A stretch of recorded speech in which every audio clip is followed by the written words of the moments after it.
sih Anda merasa kalau platform online, katakanlah media sosial atau e-commerce, itu punya aturan main sendiri?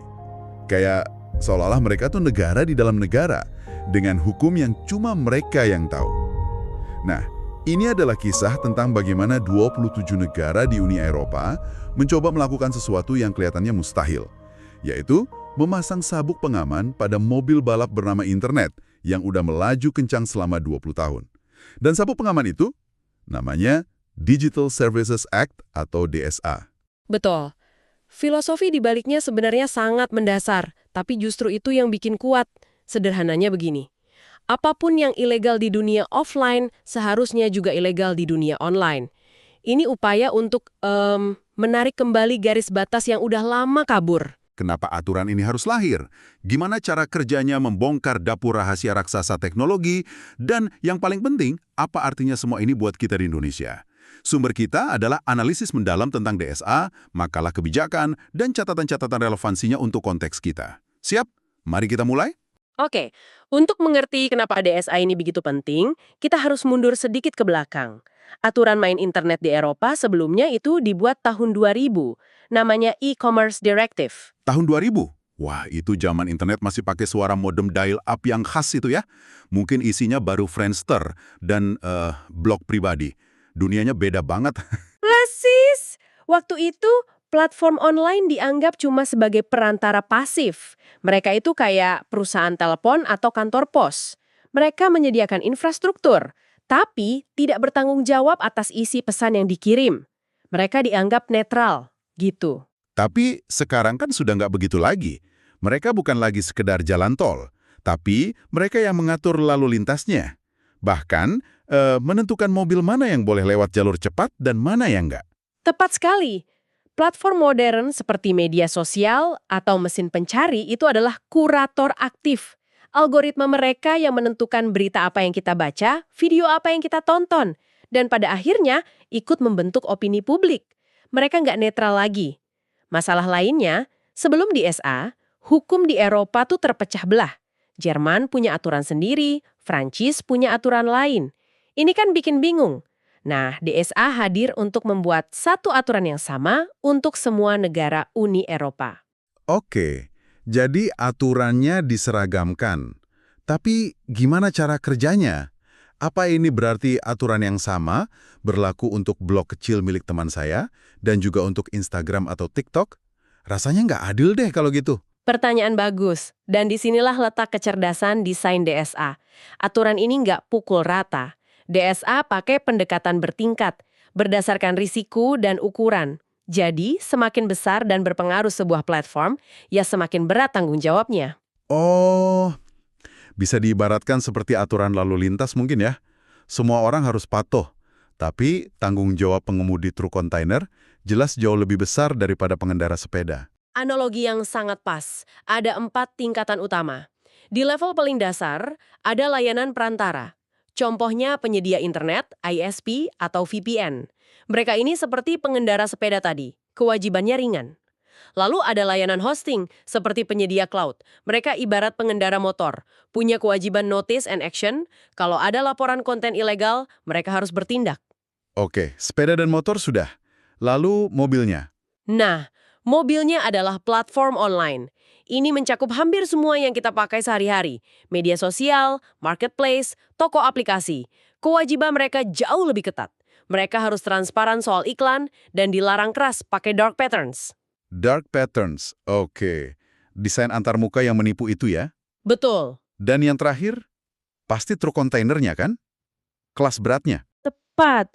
Di puncak piramida ada platform dan mesin pencari sangat besar atau disingkat VLOPS dan VLOSIS. Ini adalah platform dengan lebih dari 45 juta pengguna aktif bulanan di Uni Eropa. Kita bicara tentang Meta, Google, TikTok, X, Amazon, ya nama-nama besar itulah. Bagi mereka, aturan mainnya berubah total. Nah, di sini sepertinya letak perubahan terbesarnya. Apa yang membuat aturan untuk para raksasa ini begitu berbeda? Bagi mereka, tanggung jawabnya bergeser dari sekedar reaktif, menjadi proaktif.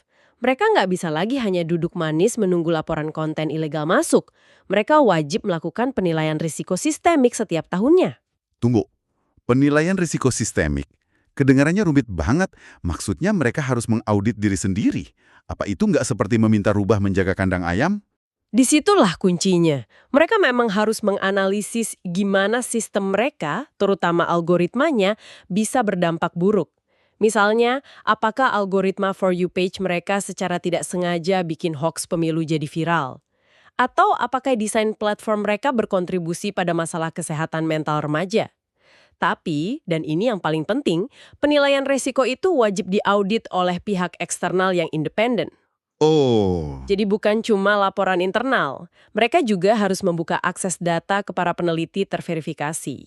wah ini seperti memaksa mereka membuka kotak hitam yang selama ini jadi rahasia dapur mereka ya. Selama ini kan kita cuma bisa nebak-nebak kenapa postingan A jadi viral, sementara postingan B tenggelam. DSA memaksa mereka untuk lebih transparan, begitu. Betul, salah satu mekanismenya adalah Statement of Reasons atau SOR. Setiap kali platform menghapus atau membatasi sebuah konten, mereka wajib memberikan penjelasan yang detail kepada pengguna. Nggak bisa lagi cuma bilang, konten Anda melanggar standar komunitas. Harus lebih spesifik ya. Kayak konten Anda kami batasi karena melanggar pasal 3 di syarat dan ketentuan kami tentang ujaran kebencian. Gitu. Tepat. Dan yang lebih hebat lagi, semua alasan atau SOR dari para flops ini dikumpulkan dalam satu basis data publik, namanya DSA Transparency Database. Bisa diakses siapa saja. Jadi kalau mereka menghapus jutaan konten, semua alasannya ada di sana untuk kita lihat. Ini kan luar biasa, artinya peneliti dan publik bisa melihat pola moderasi mereka. Apa ada temuan menarik dari data ini sejauh ini? Ada dan cukup mencengangkan. Dari data yang diproyeksikan hingga tahun 2026, ada dua hal yang sangat menonjol. Pertama, sekitar 49% keputusan moderasi dilakukan sepenuhnya otomatis oleh AI. Setengahnya. Iya, ini menunjukkan ketergantungan yang sangat tinggi pada mesin, yang tentu saja rentan salah paham konteks, terutama untuk humor, sarkasme, atau kritik politik. Setengahnya diputuskan oleh robot. Wow. Oke, lalu yang kedua. Yang kedua lebih mengejutkan lagi, lebih dari 99% tindakan moderasi ternyata didasarkan pada syarat dan ketentuan platform sendiri, bukan hukum publik suatu negara. 99%. Gila, itu artinya mereka lebih sering bertindak sebagai pembuat hukum privat mereka sendiri daripada tunduk pada hukum negara tempat mereka beroperasi. Mereka benar-benar jadi negara dalam negara. Dan itulah yang coba diubah oleh DSA. Selain soal konten, DSA juga sangat fokus melindungi pengguna dari praktik manipulatif, terutama pengguna yang rentan seperti anak-anak. Contohnya seperti apa? Secara spesifik, DSA melarang total iklan yang ditargetkan secara personal kepada anak di bawah umur. Untuk orang dewasa, platform juga dilarang memakai data sensitif seperti orientasi seksual, afiliasi politik, atau agama untuk menargetkan iklan. Nah, ini ada satu lagi yang saya suka dari sumber kita. Larangan dark patterns di pasal 25. Saya yakin kita semua pernah kena jebakan ini. Mencoba berhenti langganan uji coba gratis, tapi rasanya seperti masuk ke labirin. Tombol lanjutkan berlangganan dibuat besar dan hijau, sementara tombol cancelkan disembunyikan dengan tulisan kecil warna abu-abu di pojok bawah. Haha, iya. Praktik semacam itu sekarang ilegal di bawah DSA. Desain yang sengaja menipu atau mempersulit pengguna untuk membuat pilihan yang menguntungkan mereka dilarang keras. Bahkan, Komisi Eropa di tahun 2025-2026 mulai melakukan investigasi mendalam terhadap fitur-fitur yang dirancang untuk bikin kecanduan. Oh ya? Iya, seperti infinite scroll di TikTok atau streaks di Snapchat, karena dampaknya pada kesehatan mental remaja. Oke, aturannya kedengarannya sangat komprehensif dan bagus di atas kertas. Tapi pertanyaannya selalu sama. Apa regulasi ini punya taring? Atau cuma jadi macan kertas yang nggak ditakuti? DSA dirancang untuk punya taring yang sangat tajam. Penegakannya punya dua pilar. Di tingkat nasional, setiap negara Uni Eropa menunjuk semacam polisi internet lokal yang disebut Digital Services Coordinator atau DSC. Merekalah yang jadi tempat Anda mengadu kalau ada masalah. Itu untuk pengaduan biasa. Bagaimana dengan para raksasa, para field ops tadi? Nah, untuk para raksasa itu, pengawasannya nggak diserahkan ke negara masing-masing, tapi langsung dipegang oleh Komisi Eropa di Brussel.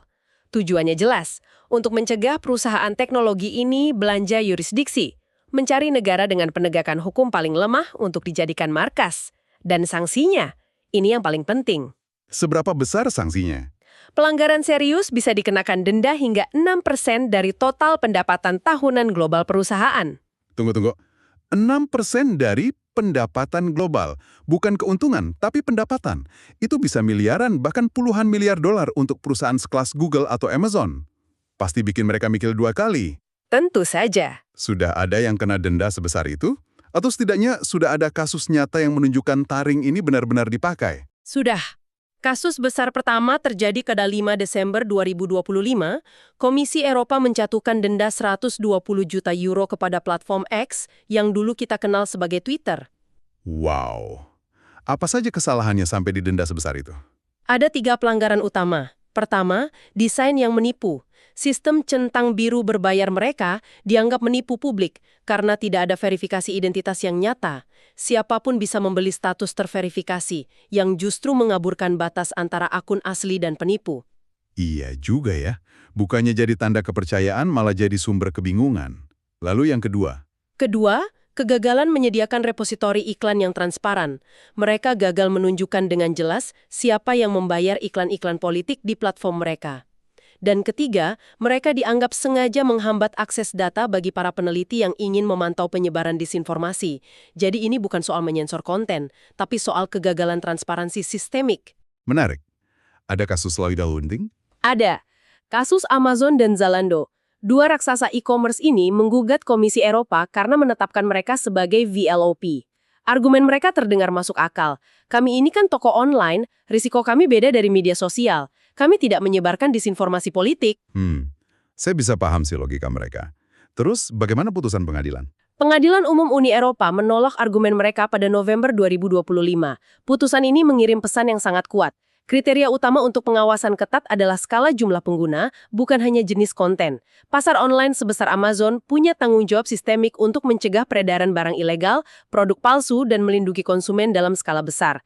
Risiko sistemik itu bukan hanya soal informasi, tapi juga ekonomi. Oke, setelah mendengar semua ini, rasanya ada beberapa tamparan keras nih untuk kita di Indonesia. Apa yang bisa langsung kita petik dari DSE sebagai cermin untuk kita? Pelajaran pertama adalah negara tidak bisa lagi bersikap netral palsu. Menganggap platform raksasa ini hanya perusahaan swasta biasa, itu sebuah kesalahan besar. Mereka adalah infrastruktur publik digital. DSE mengajarkan bahwa yang harus diatur itu bukan pendapat warganya, melainkan arsitektur kekuasaan digital yang dibangun oleh korporasi. Pelajaran kedua, dan ini kayaknya penting banget, fokus pada algoritma, bukan hanya konten. Selama ini kita di Indonesia rasanya seperti main pukul tikus, sibuk mengejar hoaks satu persatu setelah viral. Padahal masalahnya ada di pabrik yang memproduksinya. Tepat, DSH adalah regulasi pertama di dunia yang menjadikan algoritma sebagai objek hukum yang wajib diaudit risikonya. Ia menyasar sumber masalahnya, mesin amplifikasi yang sengaja menyebarkan konten kontroversial demi engagement. Pelajaran ketiga, ini soal kebebasan berekspresi. Seringkali kalau ada wacana regulasi platform, argumennya langsung, wah, ini mau membungkam kebebasan berpendapat. Bagaimana DSA melihat ini? DSA sangat cerdas dalam hal ini. Regulasi ini tidak membatasi hak warga negara untuk berbicara. Yang diaturnya adalah tanggung jawab korporasi agar tidak mengeruk keuntungan dari penyebaran ujaran kebencian atau disinformasi. DSA membedakan dengan tegas antara hak warga untuk berekspresi dengan hak korporasi untuk mengamplifikasi ujaran berbahaya demi profit. Keempat, sepertinya kita butuh hukum platform yang utuh, bukan tambal sulam. Sekarang kan kita punya UU ITE, UU PDP, PPPSE, semuanya terpisah-pisah. Benar, DSA menunjukkan pentingnya satu kerangka hukum yang komprehensif yang melihat ekosistem digital sebagai satu kesatuan, dengan kewajiban yang jelas dan proporsional untuk setiap jenis pemain. Dan yang terakhir, ini mungkin yang paling dilematis.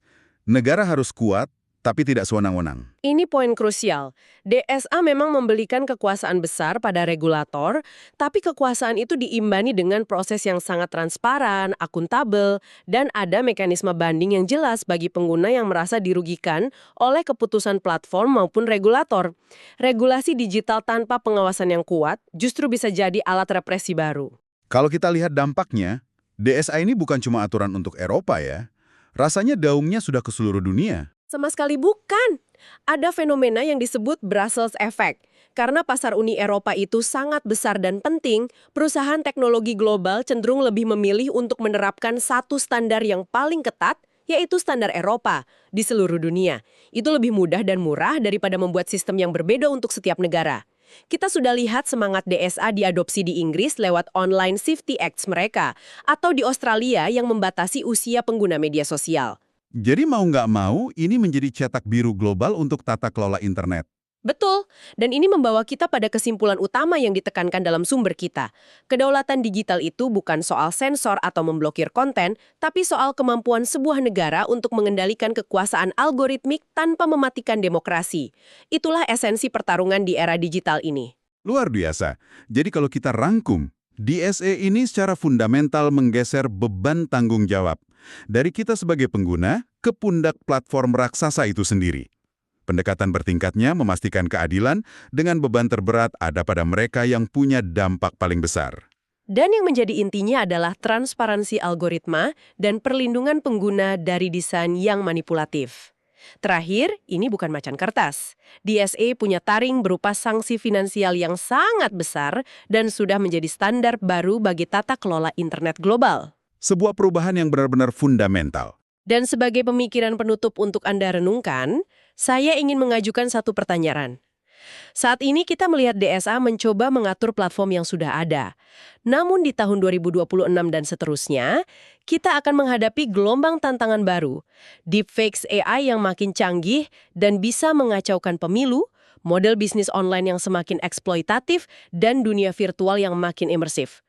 Pertanyaannya adalah, apakah kerangka hukum seperti DSA akan cukup adaptif untuk menghadapi gelombang teknologi berikutnya, atau kita sebenarnya baru memulai babak pertama dari perlombaan panjang antara regulasi dan inovasi?